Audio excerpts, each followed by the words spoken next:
तो प्रश्नावली 4.2 के पहले के सेकंड सवाल में आप सभी का स्वागत है। चलिए अब मैं इसे आपको हल करना सिखाता हूं कि इसे आप कैसे हल करोगे। सबसे पहले आप लिख देना हल, ठीक है। हल लिखने के बाद में लिख देना है आपको दिया है, दिया है, दिया है लिखने के बाद में आपको क्या करना है, इसे एक बार उतार लेना है। 2x² प्लस का x माइनस का 6 बराबर 0।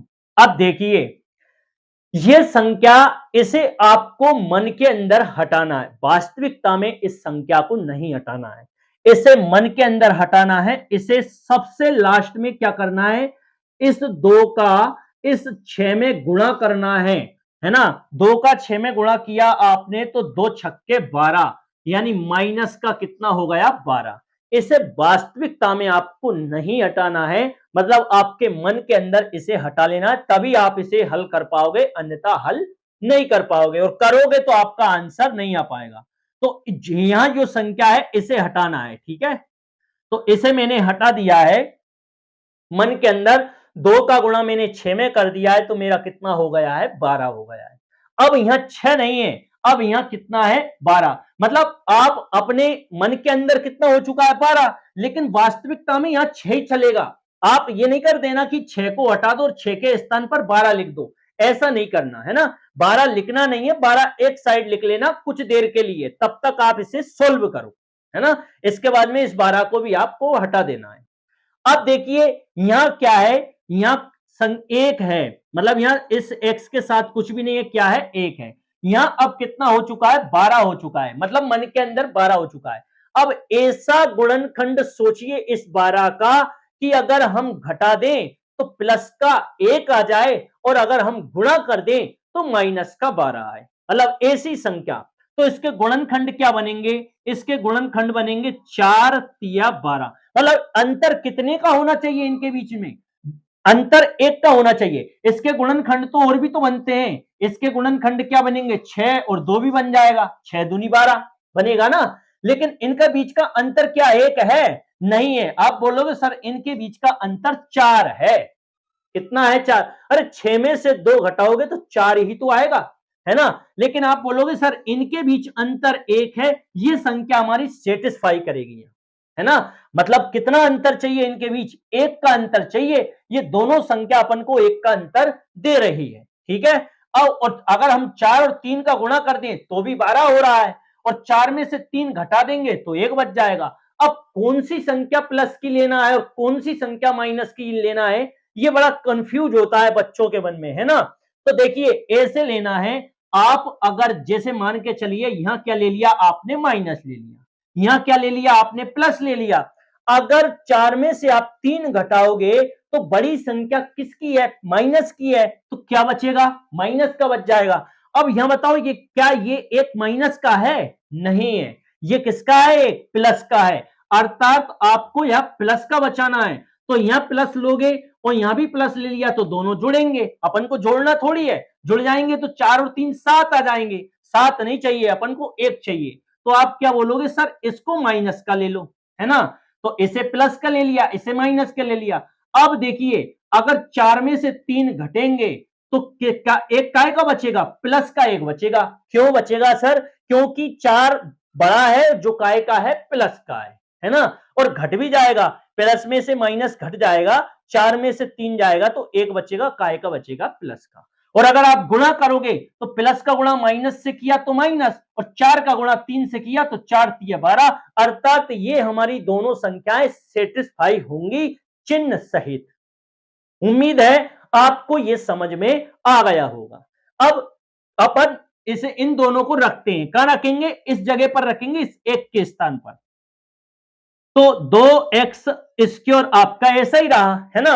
अब देखिए यहां प्लस का चिन्ह भी यही वाले ले लेना, है ना, प्लस का। और 4 का गुणा इस x से करना है ना। तो 4 का गुणा x से करोगे तो कितना आ गया, 4x आ गया, ठीक है। अब यहां माइनस है तो माइनस ले लो। 3 का गुणा इस x से करोगे तो क्या आ गया, 3x आ गया। इसके साथ जो संख्या है उससे गुणा नहीं करना है, याद रखना। नहीं तो आप यहाँ 2 हो और 2 से गुणा कर दो, नहीं 2 से गुणा नहीं करना, ये तो एक यहाँ जो संख्या हो उसे हटाना है और मात्र अकेले एक से गुणा करना है, समझे, हर जगह यही करना है। और यहां माइनस लगाओगे तो यहां क्या आ गया 6 आ गया और बराबर में क्या आ गई 0 आ गई। ये आपको समझाने के लिए था। अब मैं इसे हटा देता हूं, अगर आपको दिक्कत आए तो वीडियो को पीछा करके आप देख लेना है ना, वीडियो में पीछे जाके आपको देख लेना है, मैंने ये हटा दिए, ये आपको समझाने के लिए था, ठीक है। अब चलिए अपन इसे आगे हल करते हैं। तो आप बोलोगे सर अब ये 4 पद बन चुके हैं, 2 पद ये और 2 पद ये, है ना, तो क्या करना है, अब अपन को कॉमन लेना है, क्या करना है, कॉमन लेना है। तो यहां से सर क्या कॉमन है, तो आप बोलोगे आप 4 को अपन किस किस में तोड़ सकते हैं, 2 और 2 में तोड़ सकते हैं, तोड़ सकते हैं ना, 2 दूनी 4। तो आप बोलो यहां भी 2 है, यहां भी 2 है, एक 2 कॉमन आ जाएगा, यहां x डबल है, यहां x सिंगल है, तो एक x भी कॉमन आएगा, ठीक है, यहां एक x भी कॉमन आ जाएगा। तो यहां क्या बचा है, तो आप बोलोगे यहां तो 2 बच गया, एक x बाहर निकल गया, यहां से एक 2 बाहर निकल गया, यहां केवल क्या रह गया, एक 2 रह गया, यहां से 2 बाहर निकल गया, यहां से एक x बाहर निकला है, तो यहां एक x बचा है क्योंकि यहां डबल x था, है ना, फिर प्लस लगाओगे, यहां क्या बच गया आपका 2 बच गया। उम्मीद है ये आपको समझ में आ गया होगा, ठीक है। अब यहां क्या चीज कॉमन लोगे, अब देखिए यहां ये प्लस का 2 है, जैसे 3 को अपन तोड़ लेते हैं, 3 दूनी 6, मैंने इसे तोड़ लिया, है ना। अब यहां x है, क्या यहां x है, नहीं है, यहां 3 है, यहां 3 है, तो आप 3 कॉमन ले लो, ठीक है। अब आपको चिन्ह भी कॉमन लेना पड़ेगा, काय का चिन्ह कॉमन लेना पड़ेगा, माइनस का कॉमन लेना पड़ेगा, ठीक है, किसका, माइनस का। अब माइनस का जब आप चिन्ह कॉमन लोगे तो ये जो प्लस माइनस का है ये प्लस का हो गया, प्लस का यहां से क्या बच गया, एक्स बच गया, ठीक है, यहां से क्या बच गया आपका एक्स बचा, माइनस नहीं, अब माइनस नहीं आएगा, अब यहां क्या आएगा, प्लस आएगा, क्योंकि देखिए माइनस का गुणा अंदर करोगे तो ये माइनस का हो जाएगा और ये भी माइनस का हो जाएगा, अर्थात यहां माइनस की जगह क्या आएगा, अब प्लस आएगा, समझे आप। तो यहां क्या बचा है, 3 कॉमन लेके बाहर निकाल दिया, तो यहां क्या बचा है आपका 2 बचा है, बराबर में क्या बच गई है आपकी 0। इसे मैं एक बार और आपको समझा देता हूं, देखिए यहां से 3x, मैंने इस 3 को देखकर 6 को तोड़ दिया 3 गुणा 2 में, है ना। अब मेरे दिमाग में एक ख्याल आया कि ये वाला पद हमेशा इस वाले पद के सेम होता है, अर्थात यहां से 3 मैंने कॉमन लेके बाहर निकाल दिया।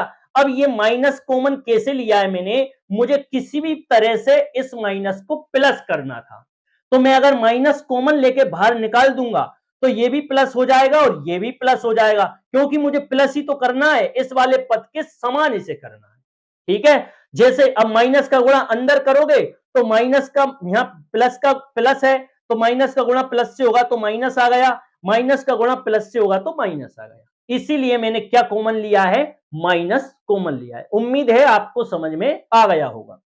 अब चलिए ये दोनों पद एक जैसे हैं तो अपन इनमें से एक पद कॉमन ले लेते हैं, तो आप बोलोगे x प्लस का 2 आपने कॉमन ले लिया, एक यहां से अलग पद बनेगा 2x माइनस का 3, ठीक है, 2x माइनस का 3, इसे कोष्टक में बंद कर दो और बराबर में क्या है 0 है।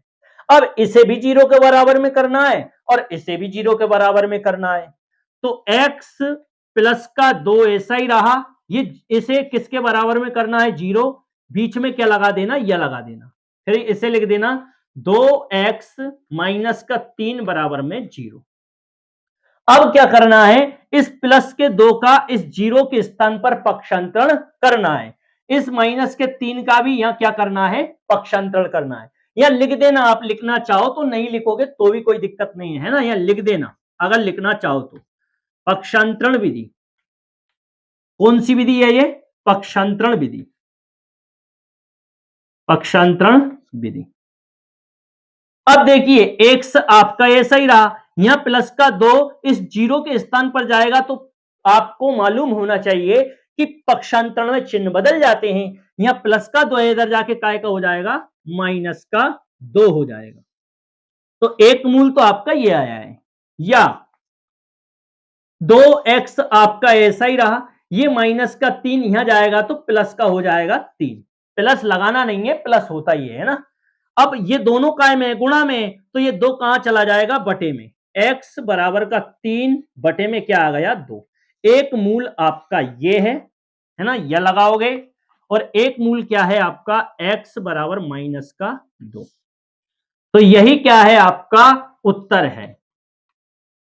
उम्मीद है सभी स्टूडेंटों को यह सवाल समझ में आ गया होगा, है ना। अब मिलते हैं अपन इसके नेक्स्ट सवाल में, तब तक के लिए आप सभी का धन्यवाद।